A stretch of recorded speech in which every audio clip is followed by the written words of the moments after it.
வடகிழக்கு பருவமழையை தொடர்ந்து தொற்று நோய்கள் பரவாமல் தடுக்கும் வகையில் முதலமைச்சர் செல்வி ஜெயலலிதா உத்தரவின்படி முன்னெச்சரிக்கை நடவடிக்கையாக தமிழகம் முழுவதும் 416 நடமாடும் மருத்துவமனைகள் தொடங்கப்பட்டுள்ளன.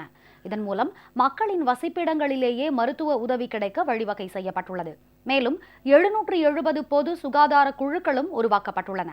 முதலமைச்சர் செல்வி ஜெயலலிதா மேற்கொண்ட போர்க்கால நடவடிக்கையால் தமிழகத்தில் மழை நிவாரணப் பணிகள் முழுவீச்சில் நடைபெற்று வருகின்றன.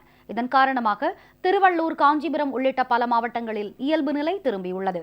இந்நிலையில் தொற்று நோய்கள் பரவாமல் தடுக்கும் வகையில் முதலமைச்சர் செல்வி ஜெயலலிதா உத்தரவின்படி தமிழக சுகாதாரத்துறை பல்வேறு முன்னெச்சரிக்கை நடவடிக்கைகளை எடுத்து வருகிறது. இதன் அடிப்படையில் மக்களின் வசிப்பிடங்களுக்கே சென்று மருத்துவ உதவிகள் கிடைக்க வழி செய்யும் பொருட்டு தமிழகம் முழுவதிலும் 416 நடமாடும் மருத்துவமனைகள் இன்று தொடங்கப்பட்டுள்ளன. சென்னை எழும்பூரில் உள்ள நலவாழ்வு மற்றும் குடும்ப நல பயிற்சி மைய வளாகத்தில் இப்பணியினை அமைச்சர் டாக்டர் சி. விஜயபாஸ்கர் தொடங்கி வைத்தார்.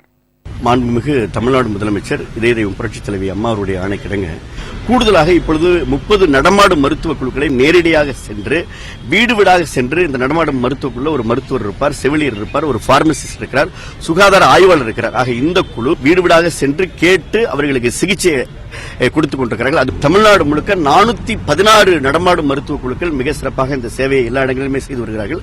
அது மட்டுமல்லாமல் ஜீப்ல, அதாவது மொபைல் ஜீப்ல அது ஒரு 770 மருத்துவக் குழுக்கள் தயார் நிலையில் இருக்காங்க. அவர்களும் தங்களுடைய சேவையை வெள்ளம் பாதிக்கப்பட்ட பகுதியில் மிக சிறப்பாக அம்மாவுடைய ஆணைக்கிணங்க செய்து வருகிறார்கள். தமிழ்நாடு முதலமைச்சர் ஆணைக்கிணங்க பல்வேறு மல்டி டிபார்ட்மெண்டல் ஆக்டிவிட்டிஸ் நடக்கிறது. இப்ப சுகாதாரத்துறை பொறுத்தவரை இந்த காலங்கள் ஏற்படக்கூடிய இதர நோய்கள், டெங்கு நோயா இருக்கட்டும், இல்லையா ஸ்வைன் ஃப்ளூ இருக்கட்டும், இது எல்லாம் முழு கட்டுப்பாட்டில் இருந்த போதிலும் நம்ம முன்னெச்சரிக்கை இருக்க வேண்டும் என்ற காரணத்தினால் இந்த ஸ்கிரீனிங் கேம்ப்ல நாள் ஒன்றுக்கு 1 லட்சம் பேர் வந்து பயனடைறாங்க. சாதாரண ஒரு வயிற்றுப்போக்கோ இல்லையா மைல்டு காய்ச்சல் வந்தாலே இந்த ஸ்கிரீனிங் கேம்ப்ல பயன்படுத்தணும்னு சொல்றோம்.